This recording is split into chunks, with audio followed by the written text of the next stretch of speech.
Αγαπητοί τηλεθεατές, χαίρετε. Στα πλαίσια των εκπομπών με τον αγαπητό μου φίλο Ιωάννη Χασιώτη, ο οποίος παρουσιάζει και αναλύει τις Ευαγγελικές περικοπές κατά Κυριακή, τον έχουμε πάλι φιλοξενούμενο και θα παρουσιάσουμε περικοπές από τα τέλη του Σεπτεμβρίου μέχρι τις αρχές του Νοεμβρίου. Αγαπητέ Γιάννη, καλώς ήρθες για μία ακόμη φορά στην εκπομπή. Καλώς σας βρήκα, αγαπητοί Απόστολε, και απόψε, όπως είπατε, θα διαβάσουμε Ευαγγελικές περικοπές από το κατά Λουκάν Ευαγγελίου. Θα αρχίσουμε από 25 Σεπτεμβρίου μέχρι 6 Νοεμβρίου, 7 περικοπές. 25 Σεπτεμβρίου η Εκκλησία μας διαβάζει μια περικοπή από το 5ο κεφάλαιο κατά Λουκάν, στίχη 1-11. Εγέντο δε εν το όχλο επεκείστε αυτό το ακούει το λόγον του Θεού, και αυτός είναι στός παρά τη λίμνη Γεννησαρέτη. Και είδε δύο πλοία εστώτα παρά τη λίμνη. Δε αλείς αποβάντες από αυτόν απέπλυναν τα δίκτυα. Εμβάζεται εις εν των πλοίων ο ίν του Σίμωνος. Ερώτησε αυτόν επαγαγήν ο λίγον και εδίδασκεν εκεί τους όχλους. Ως επάυσατο λαλήν είπε προς το Σίμωνα, επανάγαγε στο βάθος και χαλάσετε τα δίκτυα ημών εις άγκραν. Και αποκριθείς ο Σίμων είπεν αυτό, επιστάτα, διόλοι στην νυχτός σκοπιάσαντες ο δεν ελάβομεν, επειδή το ρήματί σου χαλάσω το δίκτυο. Και τούτο ποιήσαντες συνέκλεισαν πλήθος ηχθείων πολύ, διερήγνητο δε το δίκτυο αυτών. Και κατένευσαν τις μετόχεις της εν το εταίρο πλοίο του ελθόντας σε λαβέστε αυτής και ήρθαν και έπνευσαν αμφότερα τα πλοία, ώστε μεθύζεσαι αυτά. Εδώ δε Σίμων Πέτρος πως έπεσε της γόνασιν Ιησού λέγον, έξερθε απ' εμού, ότι ανήρ αμαρτωλός ημί Κύριε. Θάμβος γαρ πειρέσεν αυτό και πάντα στο συναυτό επί τη άγρα των ηχθείων εις νέλαβον. Ομοίως δε Κιάκωβον και Ιωάννην Ιούζε βεβαίω ήσαν κοινωνεί το Σίμωνη. Κι είπε προς το Σίμωνα ο Ιησούς, μη φοβού, από τον ίν ανθρώπος έσυ ζωγρών. Και καταγόντες τα πλοία επί τη γην, αφέντες άπαντα ακολούθησαν αυτό. Εδώ είναι η θαυμαστή αλληλεία και οι πρώτοι μαθητέ. Και θέλω να κάνω δύο σχόλια. Το πρώτο που θέλω να πω είναι ότι εδώ βλέπουμε τη θεότητα του Χριστού. Αλλά για να καταλάβουμε καλύτερα τη θεότητα του Χριστού, θα πάω για λίγο στο πρώτο κεφάλαιο της Γενέσεως. Εκεί βλέπουμε ότι ο Θεός με το λόγο του επίησε τον ουρανό, την γην, τη θάλασσα και πάντα τα είναι αυτής. Είπε ο Θεός, ας γίνει ο ήλιος, η σελήνη, τα άστρα, και έγιναν. Είπε ο Θεός να χωρίσει η θάλασσα από τη ξερά, και έγιναν. Είπε ο Θεός να γίνουν όλα τα καρποφόρα δέντρα της γης, όλα να γίνουν τα κτίνη, τα θερία της γης και τα πετενά του ουρανού και τα ψάρια της θαλάσσης. Έτσι με το λόγο του ο Θεός επίησε τα πάντα. Αλλά δεν ήταν μόνο ο Θεός Πατέρας όταν έκαναν αυτά, ήταν και ο Υιός, ο Ιησούς Χριστός και το Πνεύμα του Άγιο. Ότι πράγματι ο τριαδικός Θεός ήταν όταν επίησε τα πάντα, αυτό πάλι μπορούμε να το καταλάβουμε από το πρώτο κεφάλαιο της Γενέσεως. Ενώ στην αρχή λέγει, εν αρχή επίησε ο Θεός των ουρανών και τη γην, και αφού επίησε τα πάντα, έπειτα λέγει στο 26 στίχο, και είπε ο Θεός, ποιήσομεν άνθρωπον κατοικών ημιτέραν και καθομοίωση. Άραγες εδώ μιλάει στα δύο πρόσωπα, στον Υιόν και στο Πνεύμα του Άγιο. Έρχομαι τώρα στη περικοπή που διάβασα. Ο Χριστός βρίσκεται στη λίμνη της Γεννησαρέτ. Ήταν πολύς λαός εκεί. Ήταν και δύο πλοιάρια. Μπήκε στο πλοιάριο που ήταν το Σίμωνος και από εκεί δίδασκε τα πλήθη του λαού. Όταν έπαυσε από την ομιλία του Χριστός, είπε στο Σίμωνα, πήγε και ρίξτε τα δίχτυα στο βάθος της λίμνης να ψαρέψετε. Ο Πέτρος του είπε, δάσκαλοι, όλη τη νύχτα κοπιάσαμε, οργώσαμε όλη την λίμνη, δεν μπορέσαμε να πιάσουμε ούτε ένα ψάρι για δείγμα, αλλά επειδή το διατάγεσαι, για το λόγο σου θα το κάνω. Και αφού έριξαν τα δίχτυα μέσα στο βάθος της λίμνης, γέμισαν από ψάρια και δεν μπόρεσαν να σηκώσουν τα δίχτυα και έκαναν νεύμα στο άλλο πλοιάρο που ήταν του Ιακώβου και Ιωάννου. Ήρθαν και αυτοί, βοήθησαν, τράβηξαν τα δίχτυα και γέμισαν και τα δύο πλοιάρια από ψάρια, ώστε από πολλά ψάρια που είχαν βυθιζόταν τα πλοιάρια. Εδώ βλέπουμε ότι με το λόγο του Χριστού οι μαθητές γεμίζουν και τα δύο πλοιάρια από ψάρια. Αλλά δεν είναι μόνο αυτή η περικοπή που μας δάσκει ότι οι μαθητές με το λόγο του Χριστού γεμίζουν τα πλοιάρια από ψάρια. Βλέπουμε και αλλού.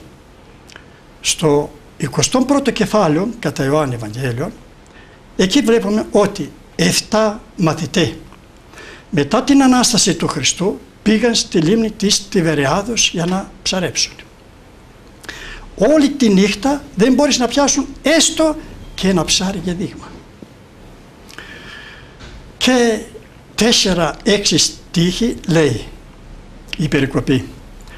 Πρωίας δε ήδη γενομένης, έστω Ιησούς εις των Αγγελιών. Ούμεντι είδησαν οι μαθητές ότι Ιησούς εστί. Λέγουν αυτοί ο Ιησούς, παιδεία, μύτη, προσφάγιον έχετε? Απεκρίθησαν αυτό ου. Ο δε είπεν αυτές, βάλετε στα δεξιά μέρη του πλοίου και βρίσκετε. Έβαλον ουν και οκέτε αυτό ελκύσε, ίσχυσαν από το πλήθος των εχθειών. Το πρωί όταν ξημέρωσε, ο Χριστός σαν ξένος περαστικός διαβάτης καθόταν στην ακρογελιά. Οι μαθητές δεν καταλαβαίνουν ήταν ο διδάσκαλός τους. Και σαν ξένος τους ρωτάει ο Χριστός, παιδιά, πιάσατε κανένα ψάρι να φάμε? Αυτοί το απεκρίθησαν και του είπαν, όχι, δεν πιάσαμε. Τους λέει ο Ιησούς, ρίξτε τα δίχτυα στα δεξιά μέρη του πλοίου και θα πιάσετε. Και πράγματι έριξαν και όπως λέγει παρκάτω η περικοπή, ότι έπιασαν λέει 153 ψάρια, τα μέρισαν, μεγάλα ψάρια έπιασαν. Βλέπουμε και εδώ ότι όλη τη νύχτα όργωσαν τη λίμνη της Τιβεριάδος, δεν μπορείς να πιάσουν ούτε ένα ψάρι. Και με το λόγο του Χριστού βλέπουμε ότι γέμισε τα δίχτυα τους μεγάλα ψάρια. Αλλά δεν είναι αυτό μόνο. Ο Χριστός που είναι ο Υιός του Θεού βαστάει στα χέρια του όλο το σύμπαν και είναι σε θέση να βγάλει χρήματα από το στόμα του ψαριού να πληρώνει τους φόρους του ναού. Αλλά ας δούμε και αυτήν την περικοπή.